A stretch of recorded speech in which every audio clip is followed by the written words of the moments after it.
नमस्कार दोस्तों, मैं सुनील शर्मा स्वागत करता हूं आपका अपने YouTube चैनल में। और नेटवर्किंग टॉपिक को आगे बढ़ाते हुए एएमआई के लिए जो भी स्टूडेंट कंप्यूटर और इन्फॉर्मेटिक्स पढ़ रहे हैं उनके लिए लेक्चर्स मैं अपलोड कर रहा हूं। ये लेक्चर का आई थिंक चौथा लेक्चर होगा आपका। इसका मैंने कहा था जैसा कि 5 से 6 घंटों में 7 घंटों में आपको मैं इतना पढ़ा दूंगा कि बिना प्रोग्रामिंग किए हुए आप इस मतलब टॉपिक में पास हो सकते हैं इस वाले पेपर में, ठीक है। और जैसा कि मैंने आपको पहले भी बताया कि अगर नोट्स जिससे मैं पढ़ा रहा हूँ ये सेम नोट्स रिवीजन के लिए आप चाहें तो ले सकते हैं, और इसको लेने का तरीका आपको वीडियो के डिस्क्रिप्शन बॉक्स में मिल जाएगा, ठीक है, कॉन्टैक्ट नंबर के साथ, ठीक है। अब चलिए हम लोग, जैसा कि पहले नेटवर्क, अगर आपने पहले 3 लेक्चर नहीं देखे हैं तो पहले उसको देखते हुए आइए शुरू से। देखिए, एक दिन सुबह से शाम तक बैठेंगे ना तो आप पूरा चाहें तो पूरा लेक्चर देख सकते हैं और कुछ ना कुछ ढंग का लिख के आ सकते हैं एग्जाम के पेपर में। थोड़ा सा देख के रिवीजन करके जाएं तो बेटर होगा, लेकिन अगर आप लास्ट टाइम वीडियो को देख रहे हैं तो भी कोई बात नहीं है। एक दिन आप इसको पढ़ करके पूरा कंप्लीट कर जाइए। अब देखिए ध्यान से ज़रा, ठीक है। नेटवर्किंग डिवाइसेज में कौन कौन से डिवाइसेज आते हैं नेटवर्किंग में, देखिए ध्यान से इस चीज़ों को। सबसे पहले नेटवर्किंग डिवाइसेज में कौन कौन सा है? हब है, ब्रिज है, स्विच है, राउटर है और गेटवे हैं।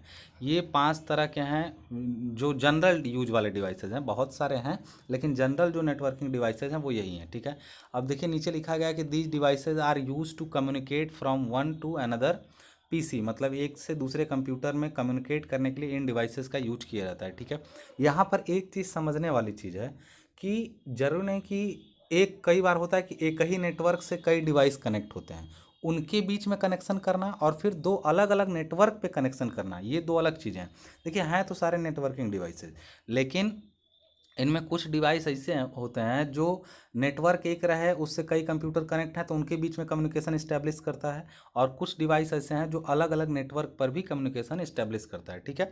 तो चलिए हम लोग उस पहले इन डिवाइसेस को ओएसआई लेयर के मीडियम से समझते हैं कि कौन से ओएसआई लेयर पे कौन सा डिवाइस काम करे। क्योंकि ओएसआई मॉडल आपने अभी भी पढ़ा पिछले लेक्चर में कि ओएसआई मॉडल क्या है। तो आपने पढ़ा कि ओएसआई नेटवर्क में डेटा ट्रांसफ़र करने के लिए या फिर इंफॉर्मेशन ट्रांसफ़र करने के लिए जो टास्क होते हैं उनको 7 सिंपल टास्क में डिवाइड कर लेते हैं हम लोग। तो ये पूरा ओएसआई का मॉडल है, ठीक है। ओएसआई मॉडल में हर जगह पर कुछ ना कुछ काम हो रहा है हर टास्क में, और कौन से टास्क पर कौन सा नेटवर्क डिवाइस काम कर रहा है उसके बारे में बात कर लेते हैं, ठीक है। तो यहाँ पे ये चीज़ समझ लिया हमने। ये देखिए यहाँ पर लिखा है कि OSI layers end devices working on it's layer, मतलब ओएसआई लेयर और इस पर काम, इसके डिफरेंट लेयर पर काम करने वाले डिवाइसेस। तो एक चीज़ का ध्यान रखिएगा, जो ये नीचे का सबसे फिजिकल लेयर होता है, ठीक है, फिजिकल लेयर पर कौन काम करता है? हब या रिपीटर किस पर काम करते हैं? हब या रिपीटर किस पर काम करते हैं? फिजिकल लेयर पे। डेटा लिंक जो है यहाँ पे, डेटा लिंक लेयर पे ब्रिज और स्विच काम करते हैं। और नेटवर्क लेयर पे, क्योंकि देखिए नेटवर्किंग डिवाइसेस हैं तो वो इसी लेयर पे, जो मैंने अभी बताया था पिछले लेयर में कि ये पूरा यूजर या होस्ट का काम होता है, जबकि ये लेयर जो होते हैं वो नेटवर्क के रिस्पॉन्सिबिलिटी होते हैं। तो नेटवर्किंग डिवाइसेस इसी पे काम करते हैं। और गेटवे जो होता है ना, गेटवे वो एप्लीकेशन लेयर पे काम करता है बेसिकली, लेकिन उन चारों को कहा जा सकता है कि ट्रांसपोर्टेशन से एप्लीकेशन लेयर पे गेटवेज काम करते हैं। अब गेटवेज देखिए कोई डिवाइस नहीं है, बस एक तरह का सिंपल ये है कि नेटवर्क में एंट्री करने के लिए इन चारों लेयर में आप कोई भी चीज़ परफॉर्म करते हैं इन चारों लेयर में, तो उनमें कुछ भी करके आप एंट्री तो करेंगे नेटवर्क में, तो एंट्री करने का काम गेटवे करते हैं। तो देखिए गेटवे इंपॉर्टेंट नहीं है आपके एएमआई के लिए, आपका इंपॉर्टेंट बाकी सब हैं जो नीचे वाले हैं, ठीक है।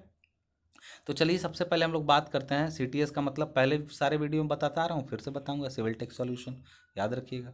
आगे देखिएगा जरा, हब के बारे में सबसे पहले बात कर लेते हैं। तो हब क्या होता है और ये कहाँ का डिवाइस है, कि इसको कैसे कैटेगराइज करेंगे। तो सबसे पहले देखिए यहाँ पर लिखा है कि ये लेयर 1 डिवाइस है। लेयर 1 डिवाइस का मतलब क्या होता है? हब में लेयर 1 डिवाइस का मतलब क्या होता है? ये लेयर 1 पर काम करने वाला डिवाइस है, ठीक है। अब इस पर बात करते हैं कि देखिए ये एक हब है आपका, हब यहाँ पे पूरा है, और हब में कई सारे पोर्ट होते हैं। पोर्ट मतलब जिसमें कनेक्ट करने की व्यवस्था हो। पोर्ट मतलब जैसे यूएसबी जिसमें आप अपना प्लग करते हैं ना, उसको कहते हैं पोर्ट। तो कई मल्टी पोर्ट एक हब है यहाँ पे, देखिए ये मल्टी पोर्ट हब है, और इसके साथ कई सारे कंप्यूटर इस टाइप से क्या है, कनेक्ट हैं। तो आप कहेंगे सर ऐसा तो हम कई बार देख चुके हैं क्लाइंट सर्वर मॉडल में, इन सब मॉडल में। देखिए वो सब मॉडल थे जिसमें बीच में सर्वर या फिर सर्वर कंप्यूटर होता था जो मेन पावर सर्वर होता था। लेकिन हब में क्या, हब क्या होता है या हब किसको कहते हैं? तो हब जो होता है वो कई सारे कंप्यूटर को आपस में जैसे मान लीजिए इसी हब में मेन नेटवर्क है। और वो सारे नेटवर्क को क्या करता है, मान लीजिए जोड़ना है सारे नेटवर्क को, तो हब क्या करेगा, सारे कंप्यूटर को सप्लाई देगा, एक तरह से नेटवर्क एक्सेस की सुविधा देगा। लेकिन प्रॉब्लम क्या है, हब ना ऐसा नेटवर्क डिवाइस है जो फिजिकल लेयर पे काम करेगा। पहले देखिए हब के बारे में 2-3 बातें लिखी हैं यहाँ पे, देखिए लिखा गया है hub acts on physical layer and it's not a intelligent device. Intelligent device का मतलब क्या हुआ, हब ना ऐसा है कि मान लीजिए उस तक कोई इन्फॉर्मेशन आई तो वो उसको ब्रॉडकास्ट कर देगा। मतलब जैसे कई कंप्यूटर जुड़े हुए हैं, तो इस तक इसने चलिए कोई इन्फॉर्मेशन भेजी, इस कंप्यूटर ने जो पहला एक एक सेकंड, इसमें जो मान लीजिए एक कंप्यूटर है उसने कोई इन्फॉर्मेशन भेजी, ये भाई साहब क्या करेंगे, पूरा उसको ऐसे फैला देंगे, जिसको रिसीव करना हो कर लो भाई, एक इन्फॉर्मेशन आई है। अरे यार तुम तो पूरा चुगली कर रहे हो औरतों की तरह। कहने का अर्थ औरतों की तरह नहीं, मतलब कोई भी कर सकता है, फेमिनिज्म का ज़माना है, चुगलखोर कोई भी हो सकता है, इसलिए मैं अपने शब्द वापस लेता हूँ। ठीक है, तो मैं ये कह रहा हूँ कि हब पर कोई भी जब डेटा आता है तो वो उसको ब्रॉडकास्ट कर देता है। ब्रॉडकास्ट करने का मतलब ये एक तरह से ऐसा है कि इसको थोड़ी सी बात बताई गई, जाके हल्ला कर दिया। ठीक है, अब ये कौन करता है आप खुद ही डिसाइड कर लीजिएगा, इस पर मैं कोई ज़्यादा चर्चा नहीं करना चाहूँगा। Hub acts as a hub acts on physical layer and it's not intelligent device. Intelligent device नहीं, ये एनालिसिस नहीं करता है कि किस डेटा को कहाँ भेजना है। मतलब किसी भी कंप्यूटर के मैक एड्रेस और आईपी एड्रेस से इसका कोई मतलब नहीं होता है भाई साहब। कंप्यूटर के मैक एड्रेस और आईपी एड्रेस से इसका कोई मतलब नहीं होता है। तो ये क्या करता है, कह रहा है it just broadcast the information but the receiver identify and receive it's information. अब ये अलग की बात है कि जो रिसीवर होता है वो अपने काम के जो डेटा को है उसको आइडेंटिफाई, जैसे इस कंप्यूटर को लेना था तो इसने अपना पहचान लिया कि मुझे चाहिए, और ये चाहत के अनुसार अपना रिसीव कर लिया उस डेटा को। लेकिन हब ने ऐसा नहीं किया कि ये खुद ही आइडेंटिफाई करके भेजे। ठीक है, आगे बोला गया कि hub connection is a half duplex communication. मतलब हाफ डुप्लेक्स याद करिए, मैंने जब मोड ऑफ नेटवर्क में बताया था तो मैंने बताया था एक सिंप्लेक्स था और एक हाफ डुप्लेक्स था, एक फुल डुप्लेक्स था। तो सिंप्लेक्स में तो वन वे था, हाफ डुप्लेक्स था उसमें वन वे टू वे दोनों था, मतलब दोनों तरफ से कम्युनिकेशन होती थी, लेकिन एक टाइम पे एक ही, जैसे वॉकी टॉकी का एग्जांपल मैंने आपको दिया था उस टाइम। तो आपको अगर ये याद होगा कि ये हाफ डुप्लेक्स क्या होता है, तो हब में जब भी कोई डेटा इधर से आता है, सपोज करिए कोई डेटा इधर से हब में आया, एंट्री किया और ये इसको ब्रॉडकास्ट करना शुरू किया, तो एक चीज़ का हमेशा ध्यान रखिएगा कि एक बार में यहाँ से कोई डेटा जा रहा है तो उसी समय दूसरा कोई नहीं सेंड कर सकता है। पहले एक टाइप से इंफॉर्मेशन ऐसे जाएगी, एक टाइप से इंफॉर्मेशन जाएगी, बाद में उसके बाद दूसरा, और साथ में अगर सब किए तो इसमें प्रॉब्लम क्या हो जाएगी, इस नेटवर्क में ये कोलिजन के चांस ज़्यादा बढ़ जाते हैं। तो नीचे लिख लीजिएगा, इसमें इसमें क्या लिखा गया देखिए, उसमें आपने इतना देखा कि ये हब जो है hub connection is a half duplex communication. तो फिर सिंगल कोलिजन डोमेन, मतलब chance of collision he high, मतलब जाने का रास्ता एक ही होता है इसमें, इस वजह से कोलिजन का चांस बहुत हाई। कोलिजन मतलब टक्कर, यानी फिर टकराव का चांस बहुत ज़्यादा रहता है। ठीक है, आगे लिखा है generally used in LAN and does not store MAC address. कोई मैक एड्रेस ये स्टोर नहीं करता है और ज़्यादातर लैन में यूज किया जाता है। अब भाई बड़े नेटवर्क में यूज कर दें कि और कोलिजन का खतरा बढ़ जाए, तो इसलिए हब ज़्यादातर किस में यूज किया जाता है, सिंगल मतलब लैन टाइप का नेटवर्क हो उसमें। ठीक है, और हब में दो टाइप के हब होते हैं। एक हब होता है जो आपका, वो होता है एक्टिव हब। एक्टिव हब मतलब जाहिर सी बात है एक्टिव होगा।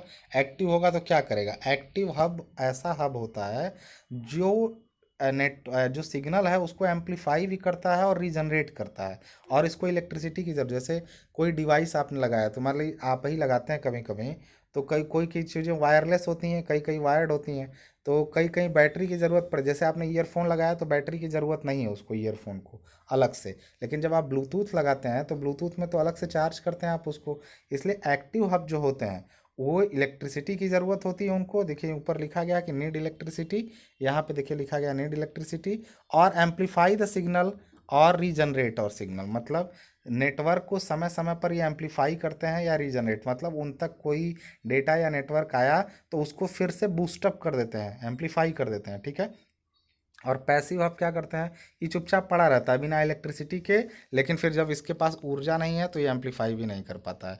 अब देखिए यहाँ पे, यहाँ पर लिखा गया है, यहाँ पर एक लाइन लिखी गई है, यहाँ पर देखिए लिखा है लाइक रिपीटर। लाइक रिपीटर का मतलब क्या हुआ ये बताइए। लाइक रिपीटर का मतलब क्या हुआ? रिपीटर्स की तरह। इसका मतलब है देखिए रिपीटर क्या होते हैं, जो हब के साथ में दूसरा डिवाइस लगा हुआ था, किस लेवल पर? इस लेवल पर जो दूसरा डिवाइस लगा हुआ था उसका नाम ही रिपीटर था, जो हब के साथ में ऑब्लिक करके पीछे डायग्राम में देख लीजिएगा जा करके। Repeaters are placed place to amplify और regenerate the network. LAN device है एक तरह का। अगर केबल से आप कहीं पर तार को ऐसे ले जा रहे हैं और काफ़ी दूर पहुँचे, उसके बाद नेटवर्क लॉस होने लगा, तो आप उसको वहीं पर एम्पलीफाई कर दीजिए रिपीटर से, और उसके बाद फिर से उसी इंटेंसिटी के साथ नेटवर्क कैरी किया जा सकता है। आई होप समझ में आ रही होंगी चीज़ें। हब और रिपीटर क्लियर हो गए। ब्रिज क्या होता है? ब्रिज थोड़ी देखिए थोड़ा सा इंटेलिजेंट डिवाइस है, ठीक है, जो सेकंड लेयर पे काम करता है। तो सबसे पहले इसके बारे में हम बात कर लें। जो फर्स्ट लेयर डिवाइस थी, और ब्रिज जो है वो कौन सा है? सेकंड लेयर पे काम करता है। तो एक यहाँ पे देखिएगा सेकंड लेयर स्विच, स्विच नहीं कहेंगे, सेकंड लेयर डिवाइस कहेंगे इसको, ठीक है। स्विच तो इसका भाई है, तो स्विच हटा दीजिए, सेकंड लेयर डिवाइस है, ठीक है। पहली बात कि ये ब्रॉडकास्ट नहीं करता है। इसमें खास चीज़ क्या होती है कि मान लीजिए ये पूरा ऐसे ये एक ब्रिज है, ठीक है। अब ब्रिज में ना मान लीजिए आप कई सारे कंप्यूटर कनेक्ट हैं, और ये किस लेवल पे काम कर रहा था याद करिए। ब्रिज जो है फिजिकल लेयर के ऊपर जो लेयर थी, डेटा लिंक लेयर, उस पर काम कर रहा था, ठीक है। इस पर कोई इन्फॉर्मेशन ऐसे आई मान लीजिए, ठीक है। और फिर ये क्या करता है, इसको पहले तो ब्रॉडकास्ट कर देगा, ब्रॉडकास्ट करेगा। लेकिन एक बार कोई रिसीवर अगर उसको ऐसे समझ लिया कि अरे ये इन्फॉर्मेशन तो मेरे लिए थी, तो एक रिसीवर इसको मिला, तो ये इसका मैक एड्रेस नोट कर लेता है, ठीक है। और नोट करने के बाद अब फिर वो इसको यूनिकास्ट करना शुरू कर देता है। वो समझ जाता है कि अच्छा ये मैक एड्रेस पर ये इन्फॉर्मेशन देनी है। वो हर मैक एड्रेस को धीरे धीरे अपने टेबल में नोट करता जाता है, और उस टेबल को हम लोग कहते क्या है, ध्यान एक सेकेंड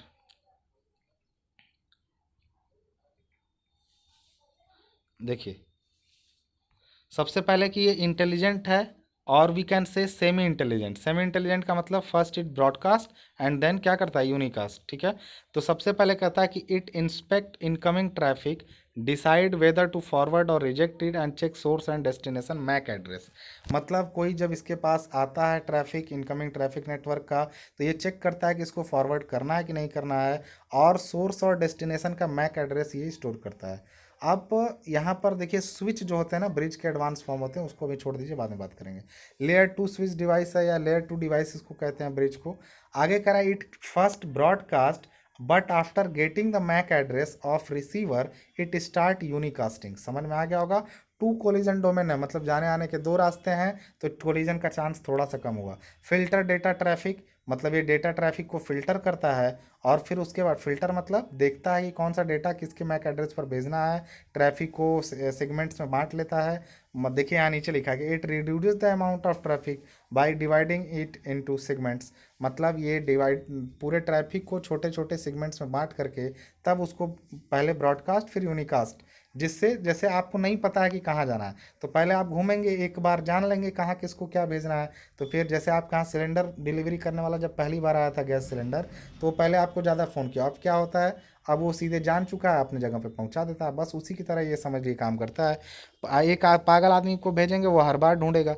तो एकदम इंटेलिजेंट तो नहीं है, लेकिन हाँ शुरू में ये ब्रॉडकास्ट करता है, उसके बाद ये यूनिकास्ट करने लगता है, ठीक है। ब्रिज के साथ ही स्विच होते हैं, जो कि ब्रिज के मॉडिफाइड फॉर्म कह सकते हैं, मतलब सुधरे हुए फॉर्म कह सकते हैं, ठीक है।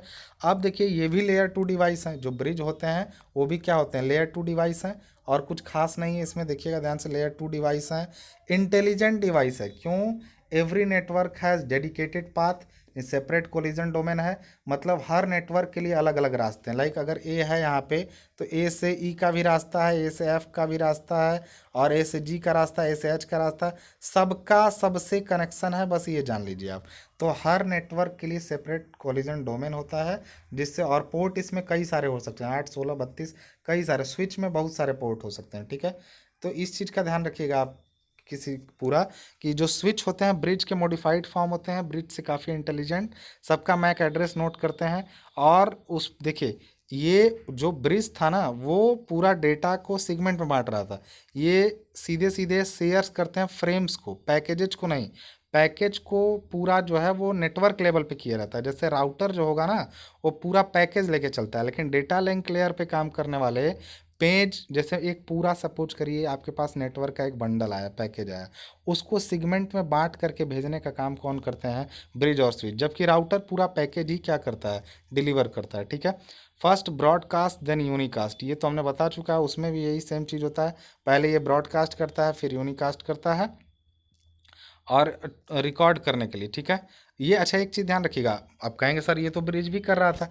ब्रिज में क्या करता है ना कि पहले वो सिग्नल भेज ब्रॉडकास्ट कर देगा, उसके बाद डेटा मिलता जाएगा और रिकॉर्ड करता जाएगा, फिर यूनिकास्ट करेगा।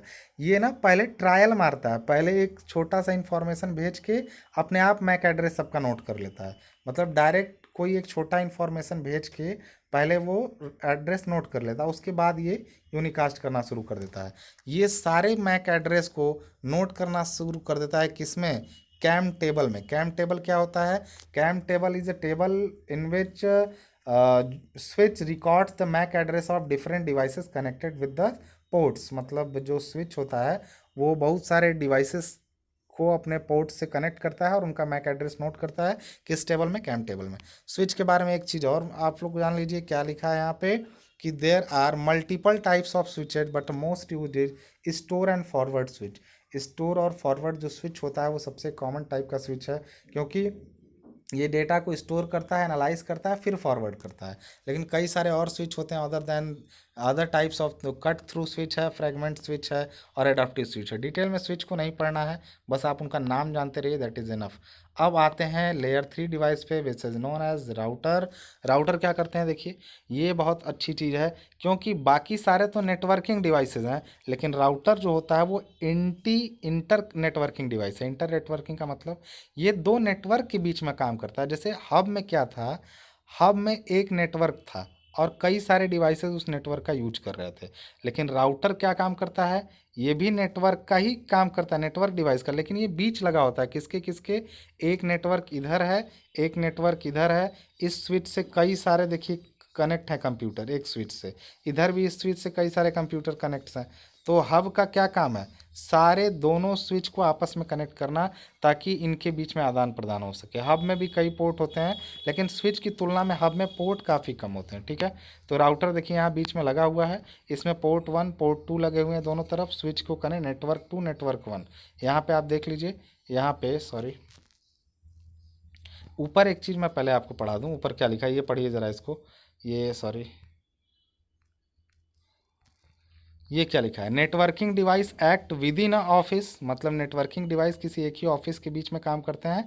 आ internetwork acts between two different network, ये इंटरनेट पर भी राउटर काम करता है। तो सबसे ज़्यादा हम लोग किसका यूज करते हैं? राउटर का कॉमनली। तो राउटर के बारे में कुछ बातें क्या है? Router is in inter networking device, layer 3 device, वैन डिवाइस। मतलब ये बड़े एरिया पर ज़्यादातर लगाया जाता है, छोटे काम में भी लगाया जा सकता है, लेकिन ज़्यादातर यूज इसका वैन के फॉर्म में किया जाता है। ठीक है। अब ये पूरा डायग्राम आप समझ चुके हैं राउटर का, तो अब नीचे आइए क्या क्या है। ये based on IP address. MAC address देखिए तब होता है जब सेम नेटवर्क पे कई कंप्यूटर जुड़े हों। अगर नेटवर्क अलग अलग होने लगते हैं तो फिर आईपी एड्रेस को डिटेक्ट करता है राउटर। तो राउटर भी किस पर बेस्ड है? आईपी एड्रेस पर। मैक एड्रेस, आईपी एड्रेस क्या है, इनके बारे में डिटेल अभी आपको नहीं जानना है, अभी फ़िलहाल एग्जाम के लिए मैं पढ़ा रहा हूँ, तो आप उस पर फोकस करिए। कभी मैक एड्रेस, आईपी एड्रेस आप अलग से भी देख सकते हैं। ठीक है। कनेक्ट टू और मोर नेटवर्क्स, मतलब ये क्या करता है? इसका मेन काम क्या करता है? ये कनेक्ट करता है दो या दो से अधिक नेटवर्क्स को। देखिए एवब devices connect the computers of same network. ये लिखा गया है कि जो ऊपर डिवाइसेस दी गई थी वो सेम नेटवर्क की डिवाइस को कनेक्ट करती थी। यहाँ लिखा है maintain routing table. Routing table को ये मेंटेन करता है कि कौन, जैसे उसमें कैम टेबल था, ये राउटिंग टेबल दिखाता है। ठीक है ना। Parts are less than switch ports, sorry parts नहीं पोर्ट्स। पोर्ट्स मैंने कहा था कि मैक्सिमम 8 पोर्ट, ये जरूर नहीं कि मैक्सिमम, लेकिन हाँ 8 पोर्ट से ज़्यादा यूजुअली नहीं बनते हैं इसमें, जबकि उसमें 8, 16, 32 बहुत सारे पोर्ट हो सकते थे। आगे लिखा कि otherwise they both looks like same, मतलब केवल पोर्ट्स इनमें कम होते हैं, बाकी सारी चीज़ें लगेगा कि स्विच और राउटर एक ही है। ठीक है। तो अब अगली चीज़ आ जाती है आपकी send information in from in form of packages. जो बाकी सारे लेयर 2 और लेयर 1 पे थे वो सब सिगमेंट, पेज फ्रेम या सिगमेंट के फॉर्म में भेजते थे इन्फॉर्मेशन, लेकिन ये किस फॉर्म में भेजता है, पैकेजेज के फॉर्म में, क्योंकि ये लेयर 3 डिवाइसेज है, पहले ही इस पर डिस्कस हो चुका है, नेटवर्क लेयर पे काम करता है। ठीक है, तो आपने इतना सब कुछ तो समझ ही लिया होगा दोस्त कि क्या होता है। गेटवे क्या होते हैं, शुरू में भी मैंने बताया था, inter and exit points of network, मतलब ये सबसे आउटर दरवाजा है एंट्री करने का नेटवर्क में। तो आगे acts on completely, acts on application layer, मतलब ये ज़्यादातर किस पे काम करता है, एप्लीकेशन लेयर पे। ठीक है, अगर आपने इतना समझ लिया तो नेटवर्किंग का मुझे लगता है कि लगभग चीज़ें क्लियर हो गई हैं। अब हम लोग दूसरा टॉपिक जो स्टार्ट करते हैं वो भी नेटवर्किंग से रिलेटेड है, लेकिन थोड़ा सा अलग है, क्वेश्चन अलग से इसमें आ जाते हैं। टर्म है इलेक्ट्रॉनिक मेल एंड ईडीआई। ठीक है, इलेक्ट्रॉनिक मेल क्या होता है और ईडीआई। तो इलेक्ट्रॉनिक मेल देखिए छोटा टॉपिक है, वो ज़्यादा इंपॉर्टेंट नहीं है। इंपॉर्टेंट क्या पूछ सकता है इलेक्ट्रॉनिक मेल के बारे में। और ईडीआई मतलब इन ये क्या होता है, इलेक्ट्रॉनिक डेटा इंटरचेंज, कुछ नहीं। पहले सारा काम पेन पेपर पर होता था, डेटा एक्सचेंज करने के लिए प्रिंट आउट निकालिए, फॉर्म भरिए, उसको भेजिए हाथ से भर के, ये सब तरीका होता था। अब वही काम पेन पेपर की जगह पर डेटा एक्सचेंज करने का काम इलेक्ट्रॉनिकली हो रहा है। This is why this process is known at electronic data interchange. ठीक है, तो ये काफ़ी हमारा समय बचाने के लिए ऐसा किया गया, जो पेपरलेस वर्क होते हैं उन्हीं को इलेक्ट्रॉनिक डेटा इंटरचेंज कहते हैं। ठीक है, EDI is the electronic interchange of business information using standard format. मतलब ईडीआई जो होता है वो electronic interchange of business information using standard format और a process which allows one company to send information to another company electronically rather than with paper। मतलब समझ गए होंगे आप लोग, थोड़ा सा समझदार हैं तो, कि बिना पेपर का यूज किए हुए बिजनेस कंपनी दूसरे बिजनेस कंपनी को इस्टेब्लिश कराती है उनके बीच में नेटवर्क या इंफॉर्मेशन सेंडिंग शेड्यूल, तो वो उसको कहते हैं हम लोग ईडीआई। ठीक है ना, many business documents can be exchange using EDI but the two most common are purchase order and invoice. देखिए वैसे तो ईडीआई का यूज बहुत जगहों पर तेज़ी से हो रहा है, लेकिन सबसे ज़्यादा कॉमन यूज़ में ना खरीदारी में हो रहा है। जैसे अमेजोन वगैरह पे क्या है, आपने कोई चीज़ लिया, आपका बिल ऑनलाइन है, जब चाहे आप वो बिल निकाल सकते हैं इनवॉइस को। तो और जब भी आप कुछ बुक करते हैं ऑर्डर, तो तुरंत उसका रिसिप्ट आपके फ़ोन पे या फिर ईमेल पे आ जाता है। फिर ऑर्डर को आप डिलीवर करते हैं तब भी आ जाता है। तो मतलब सबसे कॉमन यूज जो बिजनेस में इसका हो रहा है वो किस में हो रहा है, तो आप देखिए यहाँ पर लिखा गया है इसमें किस में हो रहा है, परचार्ज ऑर्डर एंड इनवॉइस। मतलब इनवॉइस मतलब एक तरह से बिल समझ लीजिए, या डिटेल्ड बिल जिसमें सारा डिटेल होता है। ठीक है, अब ईडीआई के बारे में आगे थोड़ा सा पढ़ लेते हैं कि traditional invoice illustrate printed copy of invoice and mail it to the customer. मतलब कोई भी पहले पुराना खरीदता था, अभी भी सामान दुकानों पे जाएंगे तो सारा बिल आपको पेपर के फॉर्म में मिलेगा कस्टमर को। ठीक है, in case of any complaint और suggestion customer needs to mail the invoice यानी printed copy to the company. मतलब आपको कोई दिक्कत हुआ प्रोडक्ट में तो पूरा कॉपी का आप इनवॉइस मतलब बिल का आपने पूरा वो बनवाइए प्रिंटेड कॉपी, फिर उसको सेंड करिए, फिर उधर से रिप्लाई आएगा। फिर रिप्लाई कैसा आएगा कोई नहीं जानता, तो इन सब प्रोसेस से बचने के लिए ईडीआई इज़ वेरी यूज़फुल। ठीक है ना, तो आपने यहाँ पर देखा कि देखिए लिखा गया यहाँ पे, this whole process was time taking, need caring and paper wastage. EDI makes it possible to minimise और even eliminate the manual steps. सारी स्टेप्स को एलिमिनेट करके ईडीआई ने यानी इलेक्ट्रॉनिक डेटा इंटरचेंज ने काफ़ी हेल्प किया हम लोग का। ठीक है, यहाँ पर लिखा गया है देखिए आगे कि there are many difference between manual tradition document exchange and EDI document exchange. मतलब जो मैनुअल एक्सचेंज होता था उसमें और ईडीआई में काफ़ी सारी अंतर है, उनको लिखा नहीं हूँ, आप चाहें तो पॉइंट वाइज बना के सकते हैं कि इसमें प्रिंट करना पड़ता है, इसमें डायरेक्टली चला जाता है, इसमें टाइम कम लगता है, उसमें टाइम कम लगता है, ज़्यादा लगता है। उसके साथ साथ ये इरिटेटिंग प्रोसेस है, इसमें ज़्यादा यूज़र फ्रेंडली प्रोसेस है। इस टाइप से पॉइंट्स बना के आप लिख सकते हैं। अब ईमेल क्या है उसके बारे में बात कर लेते हैं, पढ़ा सब करते हैं ईमेल क्या है। देखिए email is a method of exchanging message between people using electronic device. It is cost effective, simple, fast and mass sending is possible. ठीक है, ईमेल क्या होता है, एक देखिए ईमेल और चैट में डिफरेंस आया था पिछले बार के पेपर में, तो ये चीज़ जान लीजिए कि ईमेल क्या होता है। तो ईमेल का मतलब होता है कि इसमें रिसीवर के ऑर्डर की ज़रूरत नहीं होती, किसी को भी आप मेल कर सकते हैं, जबकि चैट वगैरह में ना दोनों तरफ से परमिशन रिक्वायर्ड है तभी चैटिंग पॉसिबल है। ठीक है, तो email is a method of exchanging message between people using electronic device. It is cost effective, simple, fast and mass sending, मतलब बड़ी मात्रा में भेजना जा सकता है डॉक्यूमेंट को। Chat is different from mail in following way, मतलब चैट जो है मेल से थोड़ा अलग है। किस तरीके से? Chat take place in near real time but email does not. मतलब चैट जो होता है काफ़ी वास्तविक समय में आपका काम कर सकता है।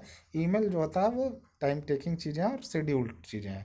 Chat needs permission of both parties while email does not require.